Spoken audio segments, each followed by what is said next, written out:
welcome to the first edition of this Silhillians Legend Podcast. To kickstart proceedings, we've got 3 absolute stalwarts of the club. They're all playing number 6 in their day, blindside flankers, which means they're meant to be good. So I've no idea why I'm joined by Gaz Rock, Andrew Clutterback and Emma Wilding. Welcome everyone, thank you very much for coming. We'll kickstart just going around, a bit of introductions about yourselves. So I'll go to my left. So Garrett, you want to talk to me about yourself? Your sort of Silhillian career? Commonly known as Gaz Rock, really imaginative. I started playing when I was 15, so straight into the Colts. Just pretty much from then on, probably had 4 or 5 seasons off over the last 15 years. It's longer than that, 20 years. And that's pretty much it. Never played for any other club, Sils all the way. Played at various positions, front row, second row. Front row? Yeah, back row. Everywhere apart from hooker. What, you going back row? Yeah. Even the backs? I think I was once put in as a centre, and I was just told to just run straight and shout while they did some sort of move behind me. Pretty sure that's what Harry Jones does. Yeah. It was a full-on worst case scenario, but that was about it. And that's me really. That's you. Still having a go. Still playing, still going. Still playing, still having a go. Smashing. And you're a VC as well. Yeah, I don't know why. Legend, mate. Yeah, well, there we go. Then we come to my right, Andrew Clutterback. Klutz, talk to me. You've been all over the club, haven't you? Yeah, pretty much. Gaz has got my shirt on. Started in 1986, I think, and then first team game was 2 years ago. So that's 30-something years. It's a good old career. Not towards the end. It was absolutely painful and horrible, and I hated it, but I had to do it. I went to school, came here as a junior, played Colts here. And not many people know this, then I went to live in France for 10 years. I've not told anyone. It's an exclusive today for Is the that show. where you get all the flair from when you're playing, yeah? No. Pretty much like as I've played every position known to man, except for hooker. I've played all the backs positions, and like you was at 12, they just told me just truck the ball up. Nothing fancy. And then the next one, what's that call? And they just go, doesn't involve you, don't worry about it, mate. Just look like you're getting it. Now honoured to be president of the club. I was skipper back in 99, then chairman, now president. So wasn't even born when you were captain. Don't. Gaz has just said that to me, that he wasn't born when I got my first turnout in a Sils first team shirt. It's depressing, really, but there we are. We're still here. Yeah, still playing, and as president, loving it. Loving it, fantastic, great honour. Working, really tightly with Window. Lots of exciting things going on, which we'll probably talk about. But still, Window told me the president was a sort of a helicopter role, just really a titular role. Didn't feel that way when I was changing the lights on the first team pitch. Everything going in a gale at 9 metres high with vertigo. But you try and do everything for the club. Yeah, Klutz is Mr. Sils, it's got to be said. Right, so that is Klutz, and then we turn to the siren at the table, Emma Wilding, one of our ladies players. Talk to me about your Sils career, or give us a bit of an introduction about yourself as well. Yeah, so I'm Emma, like you say. My nickname is Wild Thing, very original. Surname is Wilding, so that's why. But that's what the team know me as, Emma Wild Thing. Yeah, like to think I live up to that name. My rugby career started only 2 years ago. So I just decided after COVID I wanted to try something new. My little brother had played for Bees, the enemy. And I used to go and watch him on a Sunday with my dad. And I always used to think, I'd love to have a go at that. But it just wasn't really a thing. I just would never have dreamt of asking my mum, can I go and play? Can I go and give this a go? Yeah, her little girl, can you imagine? So I don't know, something just hit me during COVID. I was like, I just really want to go and have a go at that. I was never very girly in the sense that, netball wasn't really for me. I was rubbish at the pivoting, all that stuff you have to do. Hockey, I was scared of the sticks. So I was like, right, so I really didn't know how it was going to go. And I never thought I'd be playing as, a forward. at now all. Now he's going the opposition rather than sticks as well. So Yeah. tearing it up on the pitch. How are you enjoying it? Yeah, no, it's really good. I didn't think that, tackling and the physicality of rugby would be what I enjoy the most, but it actually is. So no, it's just great for fitness, and it's just one of those sports where it's all inclusive, and everybody can, all shapes, all sizes, and there's just no kind of, being an all girls team, there is kind of like, a worry sometimes that it can get quite bitchy, but that just doesn't seem to happen. No, and I think it is that is down to the sport and the culture of rugby in general. Any particular highlights? We'll start on the highlights now. Highlights. I think possibly the Kenilworth game where I thought I was at the try line. Genuinely thought I'd reached the try line. Yeah, I thought I was at the try line, and I was holding the ball on the floor, and like the whistle went, and I thought I got a try, but it wasn't, because I was like obviously holding the ball down, and like wasn't, because I'd been tackled at the same time. So it's just so humiliating. I don't know. It was. Celebrating like doing the sheer or running. Yeah, I mean, thankfully it didn't get that bad, but I was that was very humiliating.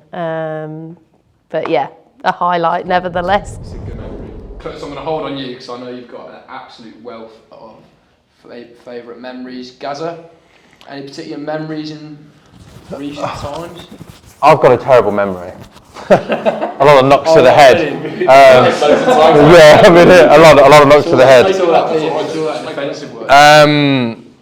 I think we'll touch on it with the things that we bought. But for me, like I said, I played for like knocking on 20 years now. But the last 3-4 years have just been like epic. I was really close to just packing it in, and then after the captaincy of the second team, just found a whole new love of rugby again, playing for the Ones again after the captaincy of the Saxons. So just loads of memories of that. But I think last season when we won, how many was it on the bounce? 12, 13. Yeah. And just the buzz on the pitch, off the pitch, just that whole as a collective was just like, yeah, I'm not going anywhere. Yeah. I was ready to throw my boots away. I was like, I'm done. I was like, no, let's give it another year. Because I think just that, like, there wasn't one particular moment. It was just everything building up, what we'd been working in through COVID and everything like that. And it all just came together, and it was just brilliant. Really enjoyed it. Yeah. And then Klutz, go on. How many we got? How long you got? I mean, we can't talk about anything that went on tour, can we? Because that rule. We're trying to avoid these special items that you've got in front of us. We'll avoid the special items for the moment, but there have been two, and it's not actually that moment. It's the game that precedes it. So it was the semi-final of the Vars. I was lucky enough to skipper it. We had a huge crowd down here, and obviously won, going to Twickenham, which was something quite extraordinary, which we never thought we'd do. Also met my wife-to-be. That was the downside of that particular afternoon. But there we are, these things happen. But then I'd sort of follow that up, so I've been involved on the coaching side, helping out. And we had the quarterfinal of the National Cup here, when we beat rugby. Mm-hmm. And that was a really, really emotional moment for me. My old man was very ill. He passed away 5 days later. He'd come to that game to watch us, sat in his car at the end of the pitch, and he was basically, he knew he was on his way out, and I think he saw that as a sort of time to go. I can check out. My phone was lit up by all clubs in Warwickshire that I've played against, and over so many years, people said, "Fantastic, you beat rugby," because nobody liked rugby because they were paying a lot of money, subsequently gone bust. So two sort of bookends of my sort of playing career and then coaching career. Yeah, that's a great story. And then, well, you've mentioned the quarterfinal? Well, do you want to talk to the camera about these two that you brought in? Okay, these two. Well, this is a bit of a thing. I was thinking about what to bring in. I never actually won a cap, so I couldn't bring that in. But I thought this is quite instructive. So that, whether you can see that, is Solihull School's second team back in 1980-something. There's a very young me on the end there. Some very baggy shirts, very mottled collection of shorts. I think I'm there. Probably the angry one. But the What is it? Is the that reason- brunette hair? The reason I brought this, I did actually. I wasn't always grey. I mean, grey forever. upon a time. That was getting married. No, the reason I brought that is to sort of point out the fact that when I first came here to the Sils, I'd never played first team rugby at Solihull. I was never considered a first team player. I grew when I was about 16. I've considered growing, but continued growing, but slightly differently. So it's to sort of say the juxtaposition of the two pictures, say that there I was, not particularly a successful rugby player, you know, not with the fancy coloured blazers. Turned up here for my first trials game, and a lot of the first team lads came down, and they sort of like going, "What the fuck are you doing here?" And I was like, "Well, you know, we'll see." And then managed to get myself into the ones, and that was a big thing because I'd left guys that were lording it over me, so to speak, at school, and suddenly I'm actually playing rugby, and then it led to obviously leading the side out in '99 at Twickenham. So that's the sort of reason for bringing those two, if you like, to show I think that anybody, The journey, isn't even it? if you didn't make it as a kid, and I think it's important as well. You've got guys coming out of academies now, particularly two of them are probably closed, and I know that a lot of guys stop playing because they think, well, I've not made it at that top level, so I'm going to stop. But it's to show that actually there is future for you in the game if you stick with it, and the amount of fun that you have and that I've had being part of this family and now being involved with the Sirens as well. Actually learning how to teach tackle was different. I'd never actually taught. I'd never taught people to tackle. No, I just said smash them. Yeah. What was his coaching? I had to actually go to school. Yeah, What kind of coaching was he giving then? Trying to think of it. Let's go at him.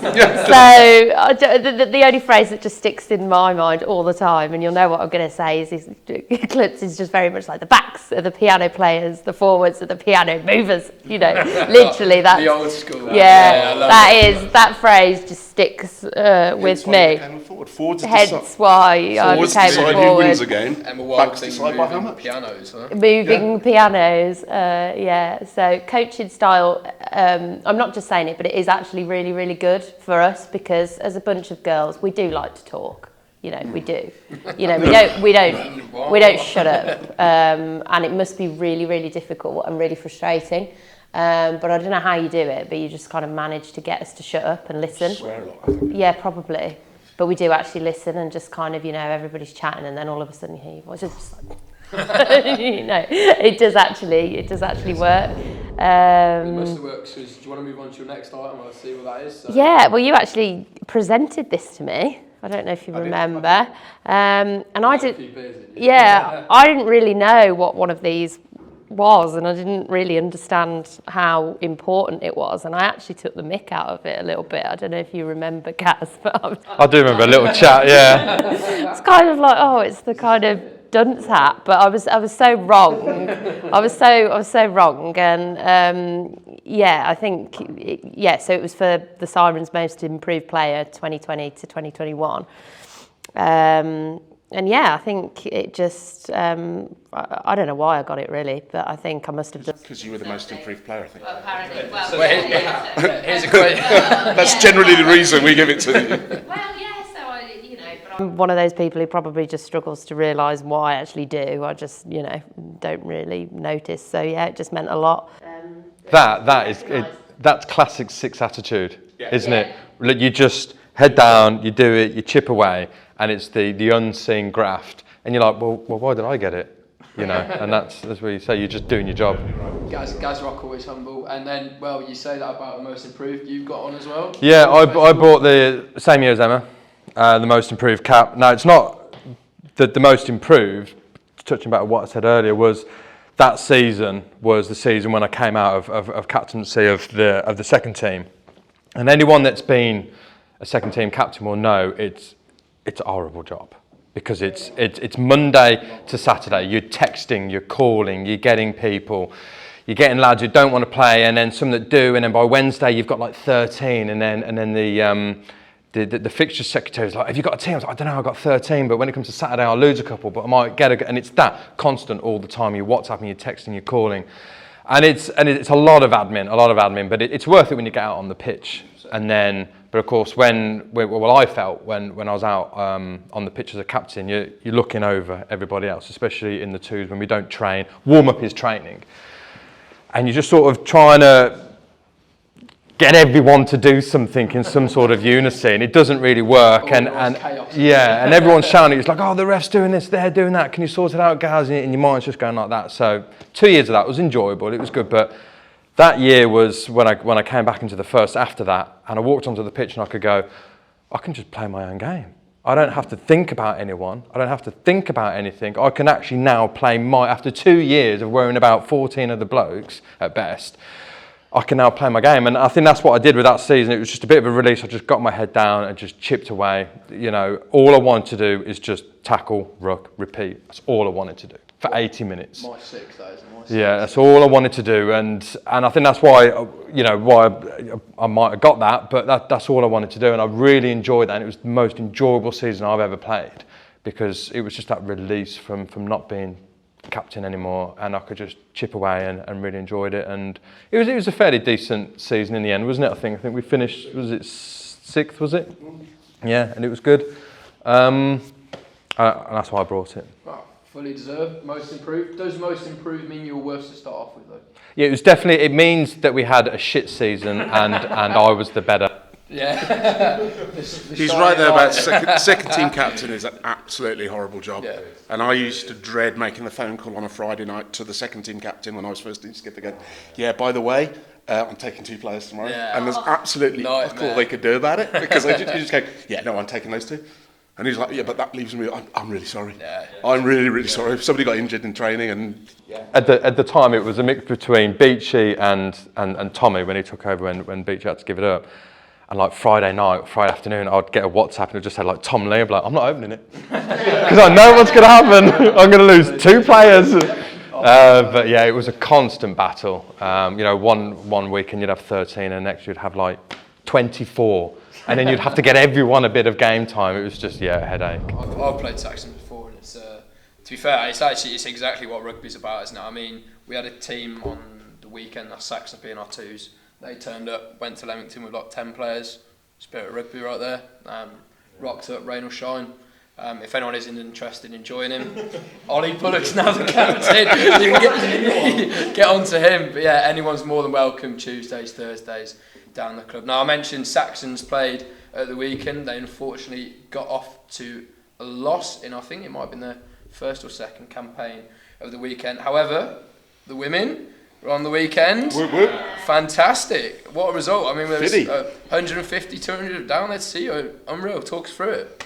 Oh, gosh. There's just so much to talk about. I think a lot of it, it comes down to the coaching that we've had, to be honest. I mean, the girls are great. We're a great team, and we all work really well together, but we've just been really lucky to have both Connor and Kieran Joyce, who are professional rugby players, What she's saying is they've got a proper coach now. Yeah, surely you're putting your own ass on me, that is. And in addition to that, we've got you. But we are really, really lucky with the amount of people that help us. So, that's 3 coaches there. And then, we've got Dom and Dave as well. So you've got like 7 people, coaches invested in, helping the women's team progress. I think we had, did we have 20 or 21 players? And the rest, to be fair, you had lots on the side as well. Lots on the side, whereas, the previous season we'd been scraping around trying to get, trying to get 15, which is really frustrating. And, overall, we are quite a small team, which I think is a bit of a theme at the Sils, isn't Always it? looking to expand. Yeah. So, we've just started to get loads more interest, loads more players. So we've got a lot more options now, I think. But yeah, I think it was just a team effort that kind of got us the win, really. Was it Stone?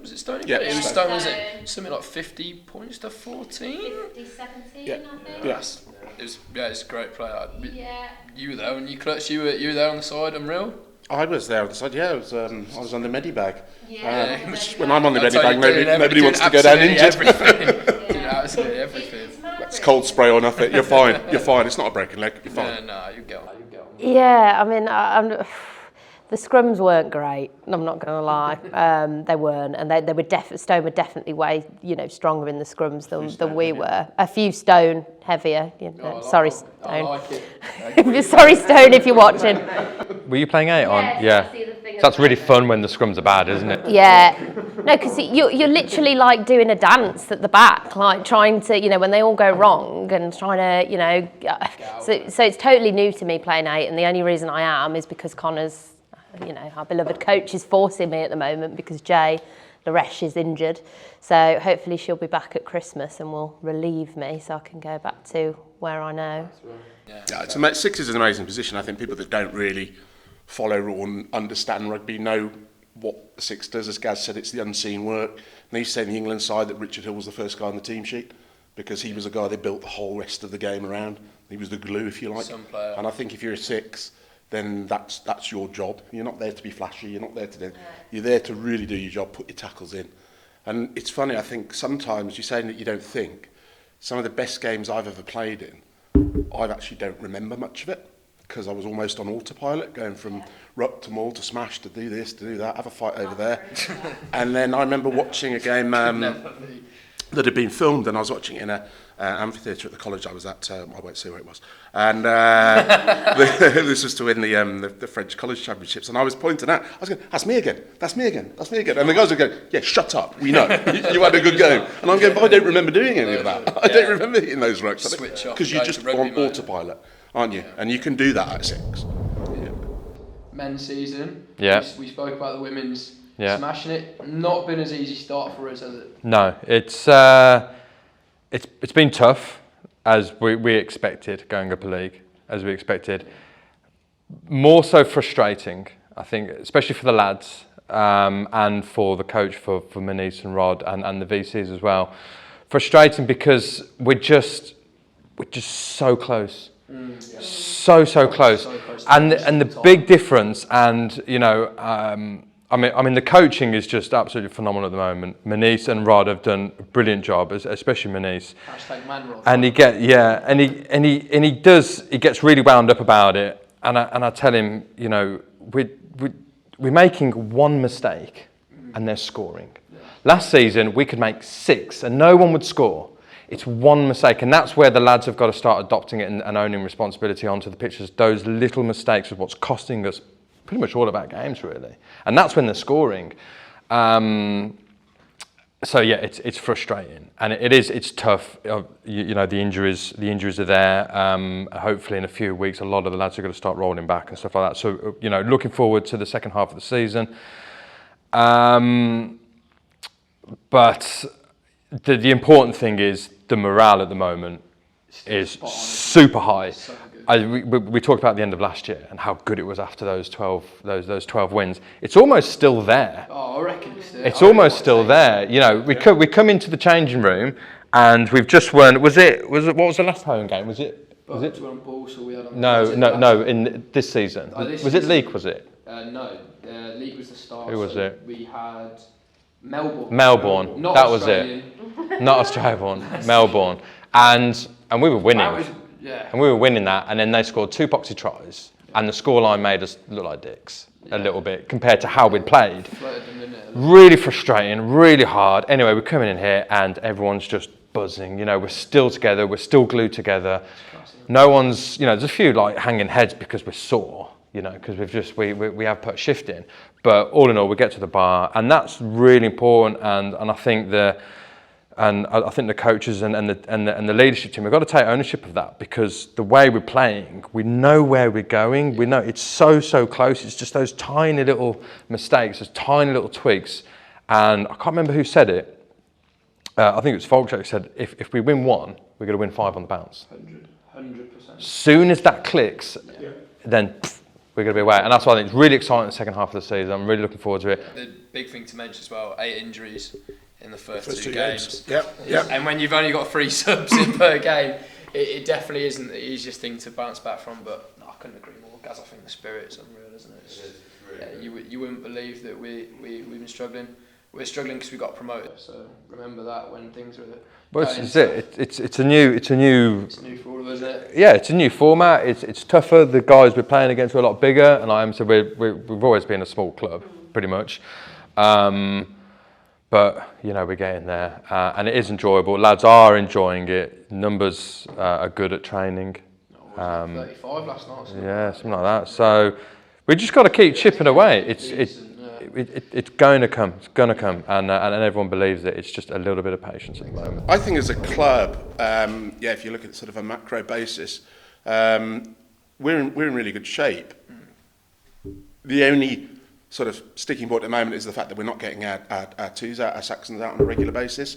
Hopefully that'll change. We're not unique in that, by the way. So I liaise with people in the RFU. We sort of have meetings, with Window, and the lots of clubs came out of COVID. We were already struggling before COVID, as lots of clubs were, and COVID put the nail in the coffin to a lot of guys' rugby.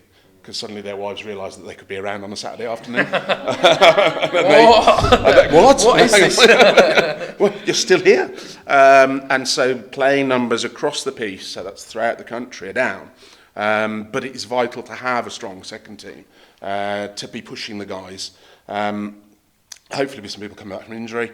And we touched on that. It's the first time I've ever actually seen us burn through the 8 subs that we're entitled to use on a game. Because we were having to get play on that first game. I was going, why are we finishing with 13 men? I know we've got one in the bin. And they went, because we've used all the 8 subs. We finished with 12. Because we were just trying to get bodies back onto the pitch. And we still nearly won that, to be fair. We went down the corner and scored with 12 men against 15. So that's sort of playing side from the sort of structural side of the club. Yeah, we're in a good position. Window's done some absolutely sterling work. He'll hate me for bigging him up, but I have to. You've got to big him up because it annoys him, so just keep bigging him up. Big him up. Window, we love you. We love you. So, but no, he and the team sort of put in there, have done some great work. We've got some great coaches. We're in the lucky position that we're financially stable as a club. We have our issues with landlords. It's because of the bar price, I reckon. As you know, we don't see any of the bar money, which is a bit of a concern, but there we are. So we've got quite a lot of exciting projects in the pipeline. I'm trying to put together a GoFunding or a crowdfunding page, one for the new gym that I've just got sign off from the OSA to put in. So we're putting in a big 40-foot high cube container, which is going to be kitted out. Electronic access works, really going to be good. We're looking at replacing the bus shelter, which is sort of our stand, so to speak, but actually put something there where we do have a stand. We've got our new electronic scoreboard. You can see, all the lights have been upgraded on the first team pitch. We've got 2 new generators with lighting for the mini and juniors. So the club is really moving forward, and we've got things going right for us. And we're still sticking to our absolute ethos is that we're an amateur rugby club. Exactly. So we could have said, right, we're going up a league, and what we're going to do is we're going to buy in 4 or 5 players. Or good players, even. So we could have said, right, this is what we're going to do. But we've always held really firm, ever since I've been on committee, since Noah was a boy, that we are not going to do that, because that's not what we're all about at Sils. Yeah, we're about playing this game because we love the game. We try and do it as professional as we can. We try and put all the resource in place, coaching staff, kit, sport, and then whatever happens on the pitch. I was asked once, I think it was DOR, what's your recruitment plans for the summer? I said, be really nice to anyone who turns up. What do you expect? Buy him a beer. What do you expect me to do? I'm not getting out to them, here's a contract, come and play for us. So hopefully we've got a contingent of Southern Hemisphere players that might be arriving at some point. We are still looking for a room for one. But again, they'll be coming over. They're paying their own way to get here. They're not being paid to play. We've seen in the past that it's been really beneficial with the likes of Tama, Sefa, and Stefan, the Kiwis who came in. And I think it sort of lifts the team a little bit. Well, they are strong boys, aren't they? They are very strong boys. Moses here in itself. Well, Moses is, I remember when Tama first came and I was taking the Tuesday trainings and Gaz Telly used to take the Thursdays, and I phoned him up and said, I'm fast tracking this lad. And he went, I think I should see him first. I just went, yeah, whatever, I'm fast tracking him. Thursday, so he just went, have you fast tracked him? Have we got him? Get him on. So I think it lifts us and it lifts the players around. I mean, somebody coming with new ideas, and a bit different, and a different way of thinking. So I'm really happy with where we are. And as Gaz said, and Wild Thing, the morale in both squads is superb. I've been fortunate enough to go out a couple of times with the girls on nights out, and saw Martin Johnson on Thursday. Yeah. They make the boys look a bit tame, if I'm honest. Where'd you end up going out, Klutz? No, I didn't. Are we sure? No, yeah. Came to Pop World. No, I had Sharon I'm with me. sure I saw you. I had Sharon, well, you were probably seeing double at that point. I had Sharon with me, so we had to go home. I had to behave, but yes, we have. You went home early and got tucked in while the girls had fun. Tucked in while the girls had fun. Excited about Mountain I really had FOMO. I was sort of like lying there going, what are they doing now? What are they doing now? Are they in the honey club yet? I think we did get a text from you on the group actually towards midnight. Thanks for a great night. Anyone in honey. Great night, Zygon. I'm home. It's half 10. But yeah, about Sils, I couldn't agree more with you there, Klutz. I think, although results for the men's aren't going well, and the women's are smashing it, I think either which way, it's about what's going on off the pitch is a main thing. We'll talk about it in a bit, what's going on in actual rugby in the sense of Worcester and Wasp, but I think the main thing is you've got to have your structure in place before you sort of take that leap on. And as Gaz said, the spirit, I think, on both clubs is just spot on, isn't it? And we've got that ethos of rise, so respect, respect, integrity, Silhillian excellence. There we go. Did you go to Silhillian School? Yeah, I know. I've just read it off the top of the board actually. But yeah, I think that's in full motion. And I think as a club, we've never been stronger. I think that ethos you just touched on there is something that Manish brought. It's very close to his heart. I know where it comes from, and that's brought so much to the men's, to the rugby club, but especially to the men's. We've got it up on here, and it's just something to always refer back to. The respect, the integrity of the Silhillians, and the excellence. And I really enjoyed that. I think it was a really good touch of Manish. I think it was really, really good. Yeah. Great. Right. So we're going to move on to our next section, which I've very innovatively called What the Ruck. So this is where we've talked about Sils, we're going to talk a bit about general rugby. There's only one place to start really, Worcester and Wasps. It's not great, is it, Klutz? That's really sad. I think, that's a prime example of the dangers of stretching yourself as a rugby club when the money isn't there. No, 100%. We've seen, I said earlier, to Rugby Lions, they had a sugar daddy who pulled out, they've gone bust. Bees, likewise, they had a guy who was financing them. He turned around and told them he was stopping financing them in 2 years' time. They need to find the money. They didn't. They've gone bust. And unfortunately, we're now seeing that rock on into the Premiership. I think the Worcester scenario is just disgusting. It's awful, I think that's just been really, really phenomenally bad, and I don't know, can we be sued for libel or slander? Yeah, no, that's Mallet or someone like that. Yeah, but there is, that's been incredibly bad managed. No. And to say that they found out they sold their car park for £50,000 to another group within the group. We got a quote to tarmac our car park here was £150,000. So how you can sell a 1,000-car car park for 50 grand is absolutely, it's not even the cost of painting the white lines on the damn thing. So that's really bad. Wasps is a slightly different scenario, I think. But again, it's a bit different with the group that they're in. They're in a group. There's 5 different companies, but I don't know. When they came to the Rico, I thought that was great. But then I thought it's a big old stadium to fill this out, and if you go there and it's not full, it's a bit of a soulless environment. You've seen it there about a couple of times, haven't you? I've been there, yeah. There's been a couple of times been sold out in the space of 6 years. Well, initially they did it because they gave away free tickets. Yeah. So you can fill a stadium. 10K, we'd get hundreds of tickets here for the kids, and it was great. It was a way of getting traction.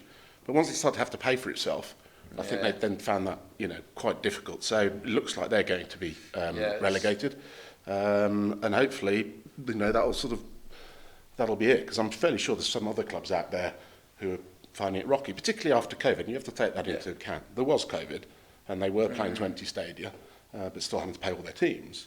But subsequent to that, you sort of can of worms gets opened up, and you go, oh dear, this doesn't look very good. Any Wasp fans?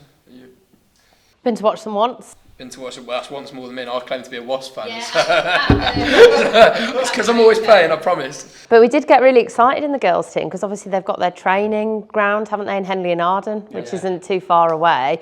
So Grace, one of the girls in our team, she runs a dog cabins, like a doggy daycare in Henley, and she often bumped into Wasps players like in the bakery in Henley and was trying to get them down to trying to get them down to do a coaching session, for us and whatever. So, but yeah, it's just a bit sad, isn't it? Really, they're like. Those they're our two nearest Premiership teams, aren't they? That is so true. So, it's just really sad. The reason we have these legends is they're all number 6s. So with every podcast we do, we're going to have legends from the different positions. So 6s, I'm going to ask, favourite 6s. You can say, well, Emma, any favourite 6s? I think we're all. Klutz as well. Yeah, Klutz, then Gaz. You're on a legend shirt. I think we're all fighting over this one, but I'm having it. So because I'm the girl. So Richard Hill, and reason being, I just remember watching the 2003 World Cup with my dad and brother, and it was just that. For that reason, it just sticks in my mind, to be honest. You can't go much wrong with it. If you're asking who's your favourite player, just picking one of the World Cup team in 2003, can you? It's unreal. What was it? Speaking of which, what was your first rugby memory? I know you said you watched your brother and you've only played recently, but... It is literally being at Bees on a Sunday, like a cold Sunday morning with my dad. And originally I only went for the cup of soup and the bacon sandwich. So literally that was guaranteed to get every time, and a side of chips as well. So, it's definitely those memories, sort of when he was playing mini and juniors, my first, kind of memories of rugby. And coming to watch him play tournaments at the Sils as well. That's what sticks in my head. Yeah, Richard Hill, absolute spot on player. Klutz. Well, I know Richard Hill was stolen. Everyone Stolen bloody Richard Hill. Go on. Speak to me about Richard Hill then. Go on. What's so good about Richard Hill? What was so good about Richard Hill? First player on the team sheet for England. Acknowledged You said it earlier, that was by everybody, by his coaches, by the other players that said Richard Hill didn't play. I think it was a Lions tour where they actually forced him out through injury. He just got targeted because they knew he was that good to the side. Unsung hero in that, not the Johnny Wilkinson, not the glory boy, but the guy that really did the dog, which is something I sort of particularly like. I've been fortunate enough to meet him. He's a better player than he was a speaker, if I'm honest. But then aren't we all? Or perhaps not. But no, but then I'd chuck another one into the mix, and I would put in Jerry Collins. I mean, just for the size of his guns. The guy had guns the size of my legs. It was like absolutely smashing player. Apparently, like a lot of the Kiwis, a thoroughly nice bloke as well. Unfortunately, taken a little bit too soon in a car crash in France. But I'd give him, just because it was the sheer physicality that guy brought to a game was just immense, and I'd have shat myself. Everyone was scared of him. You know you're a scary bloke when everyone else on the other team is scared. I think what people don't realise is that some of these guys are so big. Yeah. We think we're relatively big guys, and people say, "Oh, you're quite a big bloke." When you meet, so we had Zinzan Brook here, who 8, not a 6, and he comes in and they've just got everything's blown up another 25-30% in size. Their neck, their hands, their shoulders, their everything. And again, another really fantastic bloke. Had 15 pints before he delivered his after dinner speech. Fair play. Oh, yes, true then too. Gaz? Yeah. Obviously, they're two good shouts. You struggle. Yeah, I will. I'm not going to beat them. Any modern players you think at 6? I do like Underhill. I'm a big Underhill fan. He's played 6 a few times, hasn't he? Again, probably not the best, but controversial Haskell, because he was just annoying. He was really annoying, which is great for a 6. And one of my most favourite players, I think he's played 6 a couple of times. I know he's a back row player. Laws. I'm a big Laws fan. I really do like Laws. I'm about to ask a question. Talk to me about Laws. Yeah, I think he's just his demeanour. There was something that I really got wrapped up with Laws once. It was going back a few years ago. So he wanted to put weight on, and his dietitian, his physio said, just eat whatever you want. Just go out, just go mad. Just put weight on. So and he went away, and I think it was for a space of like 3 months or something, and he'd put a stone on, but his body fat was less. His body fat count was less, and he'd worked so hard, and the guy was just huge. It's like on TV, they don't look that big, do they? No. But he's massive. Like, he's massive. And I just really respected him for that. And I do love the way he plays. So yeah, probably can't top that, but you know, the attributes of each of probably those three, I think really might be able to top them. We've spoken about laws next year, 2023 World Cup. We're all English here, are we? Are we all English? Yeah. Are we all wearing the rose? Yeah. Who are we thinking? I'm half Scottish, half Australian, but I vote. Yeah, I go England. I go England. Who are you going? So I reckon you've got between Curry, Laws. You could put Toja there. Who do you reckon? Who's your starting six in that? I don't play Toja. I think he plays much better in the second row than he does when he plays in the back row. Agreed. I think the running lines are completely different. He is a very, very good 4 or 5. I've not seen 6. I think it'll be Laws. Yeah. I think he came into his own in that Lions tour, didn't he? He is moved, so he was a second row. He's moved back into sort of the more intelligent position. But more intelligent, the position of not thinking. Natural intelligence. Yeah. But no, I think he's a shame. Well, he's probably going to be captain. Because he skippered down in Australia, didn't he? Yeah. He was, wasn't he? He skippered before, and I think it takes the weight off Farrell's shoulder. And as Gaz said, you know, what a guy, always gave forward. I remember watching when he first started at Northampton, and a massive fight broke out. He was 18. He's pulling people out of the way to get into the middle of the fight. Yeah. Not that fighting's a good thing, you understand. Never encourage that. No. But, you know, you just thought, wow, that guy's got a bit of something about him. You know, he's got a bit of the word beginning with C, which you don't say. Yeah, I think Lewis shout. Any I'm going to jump on the bandwagon, but it's totally not appropriate. But he's just incredibly good looking. Yeah. So he's an incredibly good looking man. It's so skincare and he works hard. Yeah, he's just a beautiful, beautiful man. So I'll agree. 6 foot, whatever he is. Yeah, wow. Hot under the collar. Yeah, I guess the other shout is Tom Curry. What do you reckon? Would you put Laws in the second row as well, or do you think you need that? I don't know. I'm not sure about the Currys. I still think they switch them at half time. Because they're identical twins. I think they should reel one out, and that's why they always have these worldy games. Because they actually only ever play 40 minutes. And Underhill as well. We're so blessed. It's a big squad game, isn't it? You're not going to get through the whole World Cup just playing that 15 players. Yeah.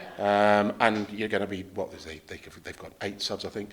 You could even put Dombrandt in the mixture as well. I mean, yeah, you could put Dombrandt. You could put the lad who's down in Montpellier. He's coming back. Oh, Zach Mercer. Mercer. So you know, there's a lot to pick from there. Yeah, we're serious. Well, but then because it's Eddie, he'll probably go for somebody who plays for Old Shagham sport team. Johnny May in the 6 again. Yeah. That was one of the funniest things I've ever seen. That was Johnny May packing down at 6. Trying to play at 6. Yeah, I think Courtney Law's absolutely huge shout, Gazlan. And that's not someone I think of. I think I'd throw in the games I've watched. I love watching Dan Lydiard as well. If anyone watched Wales, I think he was unbelievable. His chop tackling was. We're going to play a game. I've got 2 names for it. Game. We've got either Cott Heath Classics or Junction 5 Jams. It's basically our. What is that not amazing? No. It's like our desert island discs. So I'm going to ask these guys for their kind of favourite things. If they had to take with them, what would it be on a desert island? Favourite teammate, it might be in which case, Gaz, you better be picking me. Why are you starting there? No, don't worry, I will start on the other side of the table. Emma, we'll start with favourite fast food. It's easy for you because you can just wait it out in the whole time. That's different to a takeaway, isn't it? So, Yeah, right, yeah. So, that's easy then. Fast food and takeaway is the same. Would you say? Well, because I'm picking my favourite. Go on, give me your favourite fast food and favourite takeaway. Okay, so my favourite fast food has got to be McDonald's. You can't beat it, can you? It's always. I think he's thinking you can. Oh, really? It's a classic, isn't it? It's like KFC. No. Burger King. Yeah. Oh. God. Proper burgers. No. Burger King. But the Yeah. chips, you need to think about the overall, offering. Well, when you've had a triple Whopper. Five Guys, where are we going? I'm with the Sils. Yeah, Why are we well, demeaning maybe. ourselves? Why are we going down the Burger King route? Come on. Chris, you've never had fast food in your life, have you? No. You saying, what is it, Five Guys? Yeah, I do like Five Guys because they do a good gluten-free option, which is something I can't eat. Bread, That's so. very fair. But it depends on the time of day because you can't beat a kebab. Wow. At 11, 12 o'clock, 1 o'clock in the morning. I'm sorry. Yeah. I ain't giving you your McDonald's. You can keep your Burger Kings. You can keep everything. Kebab is the you're way all to You're go. all thinking big brands, Golden Arch. No. I think kebab. Close to home. Kebab. Cheeky Where kebab. you going for a kebab? We were talking about in the men's chat actually. Where would you go for a chippy? Well, I'd probably be on my way home, so there's one in Henley. One in Henley. Yeah, well, yeah, fall out of taxi, roll into chippy, dribble home with kebab. I think we were gonna Wake up wearing most of it. We were going to have a chip shop social, weren't we, at one point? Oh, that sounds great. Yeah, it was unreal. We're yet to clarify the games. When we do, we'll see what see what happens. Joined it. Yeah, Joined it. 100%. And you're going Burger King. Burger King fast food, yeah, all day long. I think that might be a bit unpopular myself. I'm really with you. I'm with you on a burger. I think a Burger King is much nicer than a McDonald's. I'll go KFC. I think it's way better. I've got one waiting for me. You haven't got one local anymore, have you? Well, I do. I live by Old Coventry, and there's that fatty junction. Oh, yeah. You know the one. Where Oh, there's yeah, like the cholesterol KFC. junction. Yeah. We all know the one. Yeah. But yeah, it's that's favourite fast food. You were gonna say favourite takeaway. Curry, Indian, every time. Big I shout. get so upset when people say, what do you want? And I'll say Indian, and they're like, oh, can't we have a Chinese? I'm like, no. Eating or eat at home. What, as in eat in the restaurant? I don't mind. We can't be sitting on the fence here. Yeah, Eat, you're gonna have to at home. Yeah, don't have to wash it. If I tend to go out for one, I suppose it might have been like drinking or something. You can't enjoy it as much. No, can you, when I you're hear that. drinking? Yeah. So at the time you're just like shoving it in. It's the aren't kebab you? option, you But see. you know, yeah. So, but no, I Yeah. live Indian's a for good it. shout. Yeah. Klutz. Okay, I'll give a shout out to a couple of guys that have played here before. There's a pizza company called Dough and Flow. Down flow. Mark Baldry and his mate will excuse me if I've forgotten his name. Sort that in the edit. They do the most amazing pizzas. And they were doing them out of a trailer, converted horse box. Don't know where they are now. They both played here. Absolutely stunning. And bizarrely, even though I can't eat wheat, I can eat their pizzas with no problem. Okay. Because they ferment the flour. Gets a bit technical, but they bring all the ingredients over to Italy. If you see them around, they're trying to open up something, I think, in Knoll. If you see Dough and Flow pizzas Dough around, and Flow. they are probably the best. Yeah, I'm not on commission. I just hope I get a few free Like pizzas. their pizzas. Give me the pizza. Dough and flow. Good shout. Got a few pizzas coming out. So we've got Dirty Donkey. Shout out to you as well. He's got a little trailer, so we've got a bit of Sils pizza rivalry going on, which is unreal. And then guys, Indian, Italian. American. Takeaway to eat at home would be a Chinese. Takeaway to eat out would be an Italian. A proper Italian, not like Bella Italia and all that shit. Proper little Italian. Yeah. Better Italian. That's their brand going down the toilet. Solid. It's sunk. Okay, right. Netflix big at the moment. Favourite series?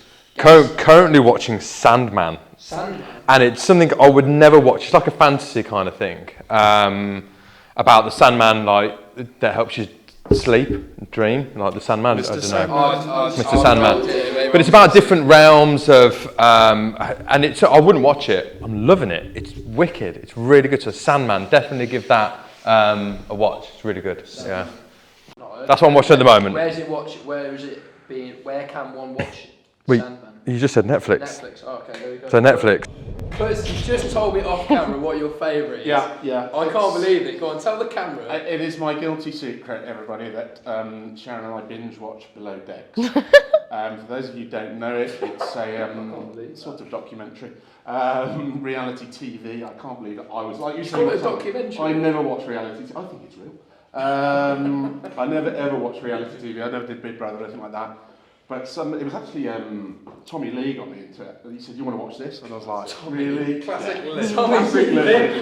Dark road. And so we binge watched this thing, and there's about, I don't know, 10 different seasons, 10 episodes each. They do it on the sailing boat, they do it in the Mediterranean, they do it in the Caribbean, they do it in Australia.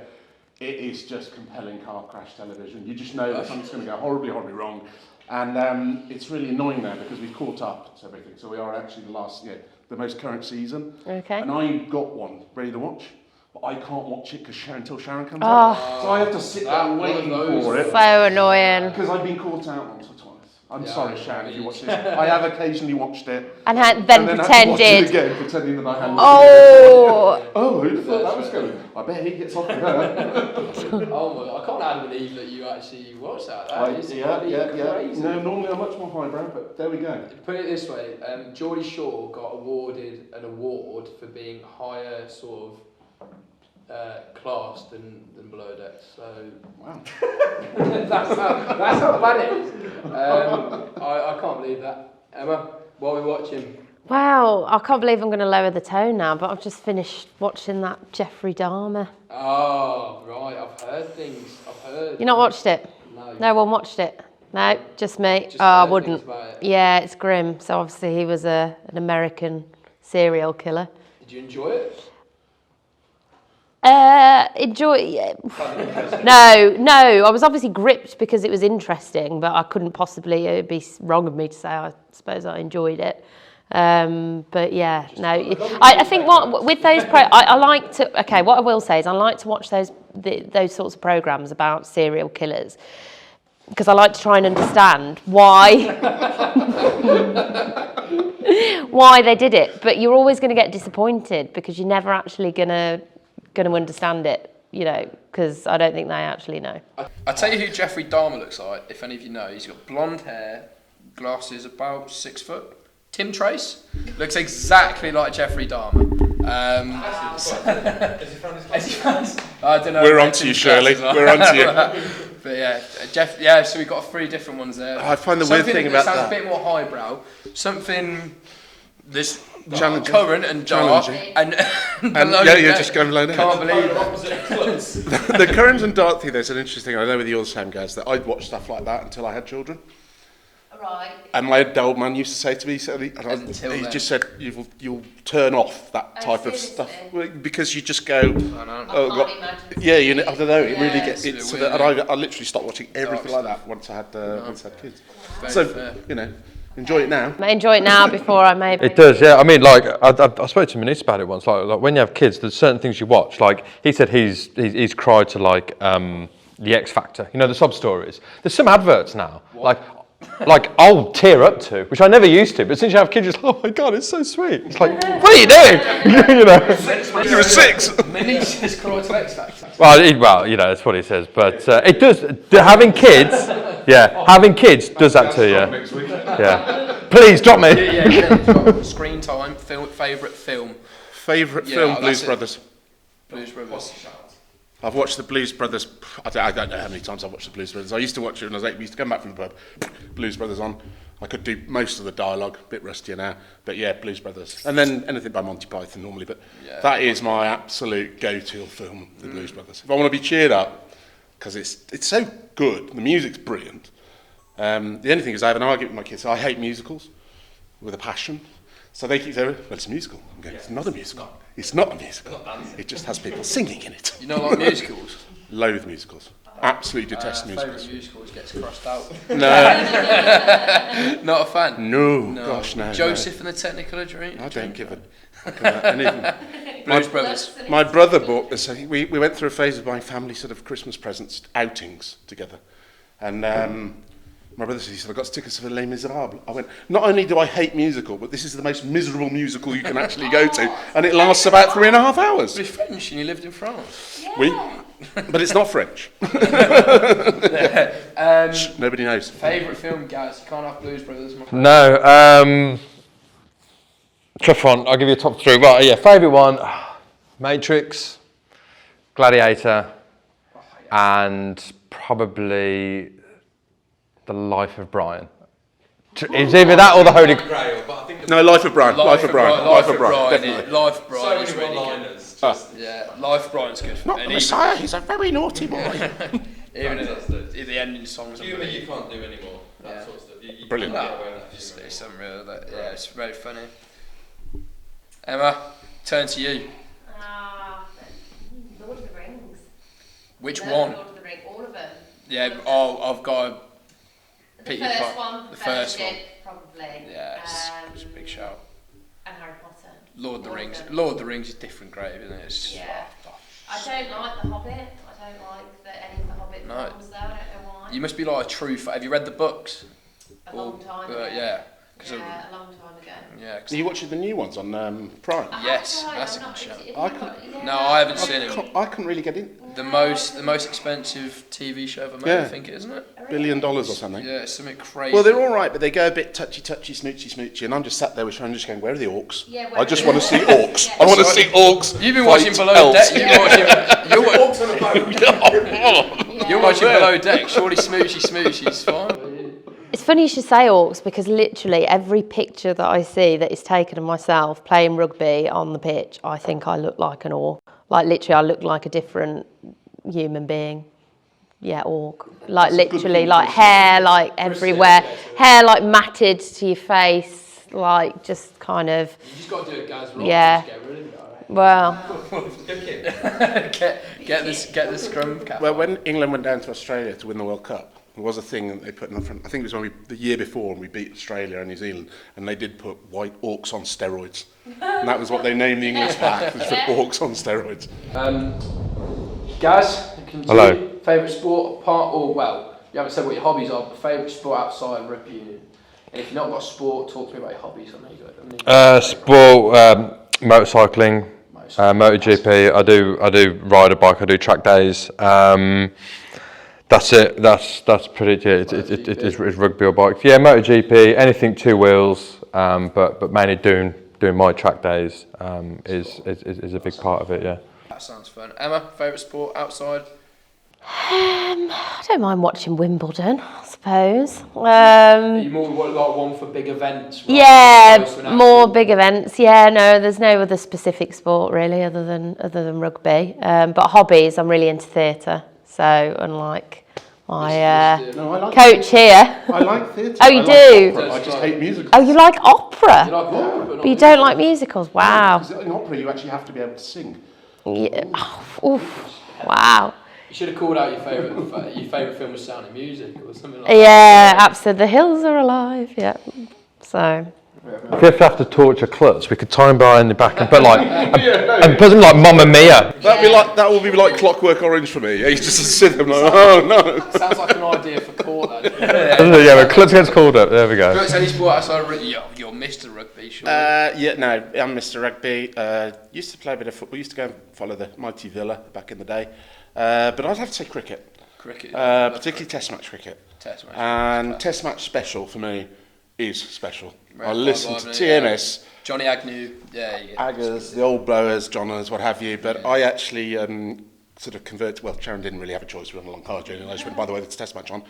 Are we listening to any tunes? I went, no, we listened to Test match special. And after about 20 minutes, she went, it's a different language. Yeah. What is a silly midon? Where is cow corner? Yeah. So I was never very good at it. Used to be a wicketkeeper, but I love going to tests, and I love just that. It's got that simple camaraderie to that rugby. listening and that sort of a whole. You've got a day, and you can just listen to the cricket on the radio. Happy days. Happy days. Anyone into rugby league? What? Got the rugby Watch league. it once on We got rugby league starting on the weekend.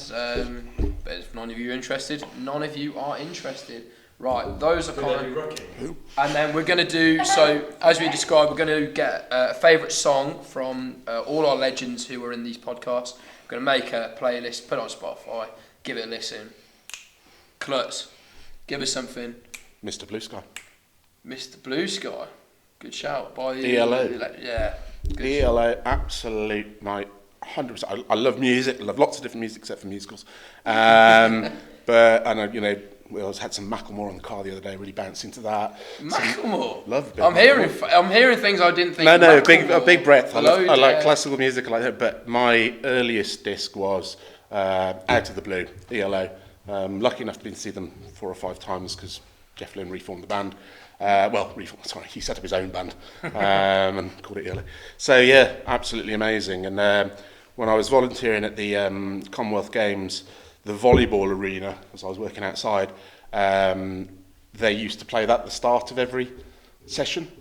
And it just put a really, mega volume, and the sun was out as well. It was great weather. We were having a great games, and my day would start being sort of serenaded by Mr. Blue Sky from ELO. So that's any rendition for the camera roll?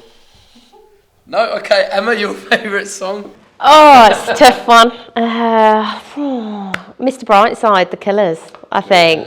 It's just a crowd pleaser, isn't it? Just gets everyone up dancing. It is overplayed, but you can get a festival going with that. You can. It's just you can guarantee people who aren't interested in getting up and dancing, that will get them. Mr. Brightside. I'm meant to be DJing at the M&J's festival. See, it's our 90 years at Sils. I might have to put that on. I've been told by cameraman Hassan, I've got an hour's set, so that might. Whatever you don't do, what I did, which was. I was sort of DJing, I had music on the card at the New Junior Festival, and it was like when Fatboy Slim was quite popular. Right. And there's that certain refrain, Fatboy Slim is king in heaven, king in heaven. And me and Webby and Dunk are all heading to the car like this, going, no! No one's coming next. That's a great show, that is.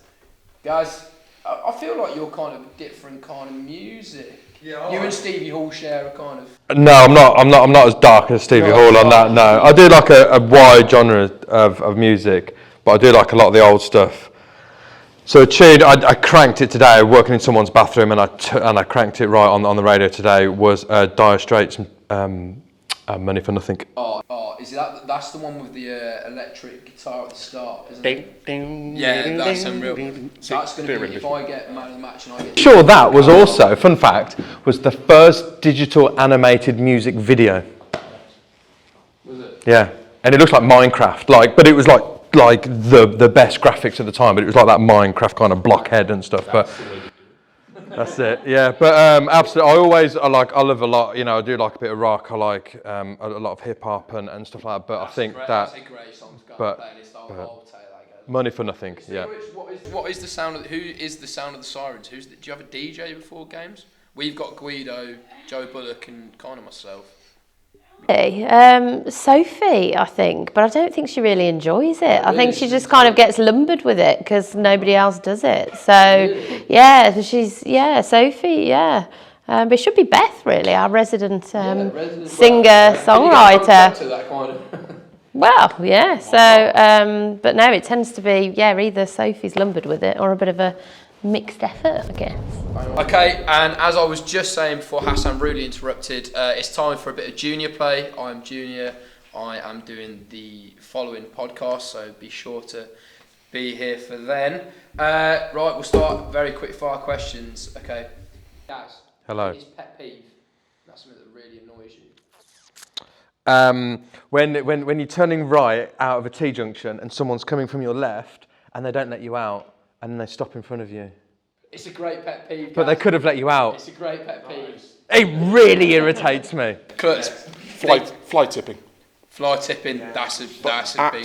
I would bloody nail those people to the floor if I hadn't. Yeah. Fly tipping, hate it. Yep. Oh, Shout out to any fly tippers. Boxes on the floor. Like, why do you need to leave your boxes on the floor? Sorry, Martin. Who's got? Who else's boxes you got? Boxes on the floor. That's fair enough. That's a pet peeve. But boxes. Yeah, make it. I asked favourite pet peeve. Oh, okay. Gaz, who would you least like to corridor? Corridor is something that's old school back in Klutz day, where you'd run it if you had an argument and you'd sort of you were gonna sort it out. You'd run at each other and just see who was the winner. So that's corridoring. Gaz, who would you least like to corridor? There's a couple boys in there. Moses. Moses is up there, isn't he? Yeah, he can just get away with it. It's fine. Moses. I'll be wrong. Yeah, I will be wrong. Moses, big shout. But maybe old school if you. Old school. Well, we're in his changing room. So Graham Webb changing room. Webby, big unit, legend of a big guy, and he used to challenge people to run with him. along the corners. And my kids, when they were little, would run at him and then just bounce off and fly. And also Webby, lovely guy, really nice guy, did not want to get on the wrong side of Webby. Because if you got on the wrong side of Webby, you felt like that big. And he would tell me, it's unacceptable. Yeah. Anyone in sirens? Who's a scary siren? Maybe you're the sixth. It could be me, but no, she's deceiving. She's like the bubbliest, friendliest, girl going, but it's Kate, our captain. Yeah. That girl is vicious. On Sunday, some serious hits were She flying. is Well vicious. done, Kate. You do not want to get tackled by Kate. Yeah. Honestly, no. True. Proper job. Seriously, she'll cause some serious pain. It's a great shot. I'll come back out to you because I've asked Gaz twice in a row. Pineapple on pizza, yes or no? No. I don't mind. Oh. You can't sit on the fence. No, then. Oh, we'll No. Gross. No. Horrible. Why? It's an abomination. It's sweet and savoury. No. Okay, fair enough. A night in or a night out? In. I'm getting old. Shake it all about. No, out. Yeah, why not? After we play a Out. game? Sure. Out. You're getting No. old, you haven't got that many nights left in you. Let's go and do it. Where are we going? So true. Gaz, beer or wine? Or cider, actually. We'll put it through. There'll be cider. I don't drink beer. Just not slide two there. Beer or cider? Yes. Yes, but yes. Yes, please. Before you had to It's like they're on plane and they bring down the wine and they go cider. white wine or red wine and you go, yes. Yeah. We got red or we got white. Thank you. Beer or cider or wine. Or you could even throw spirit in there if you really No, want. beer is my go-to. Right, what go-to beer? Even though you just said cider. Guinness. Even though it's not a beer. No, my go-to drink would be whiskey and it'd be Lefroy. Lefroy? Lefroy. That sounds something too expensive for me, that does. It probably is, yeah. It's from Islay, and so, some people go to their pilgrimage to Lourdes. I go to Islay, because it's a little island off the coast of Scotland, and it has 8 distilleries. 2,000 people and about 8 distilleries. It makes the best whiskey in the world. Yeah. I love them. What was the question? Go-to drink. Go-to drink. Go-to beer. Yeah, so it's always beer. It's just easy, isn't it? If you had a beer. If you're going to go out anywhere, like absolutely any drink. Well, probably if I was going to have a beer, I'd probably get a Corona. To be fair, Corona. Probably would. Yeah, it's just lime. easy. I like the lime. Yeah. Good shout. Favourite holiday destination, Klutz? Can you? Favourite holiday destination? Apart from that distillery that you just mentioned. That is actually my favourite holiday destination. I would say Tahiti. Tahiti. That's Yeah. No, fair enough. Lake Como in Italy. Okay, and my final question, rugby or football? Pardon? Rugby or football? Oh God, rugby, not chapel. Rugby or football? Well, it looks pretty conclusive here. Rugby is always the winner. Thank you very much for joining us on our first edition of the Legends Podcast. Emma, Klutz, Gaz, the number 6s, thank you very much for joining us. We'll see you next week on this podcast.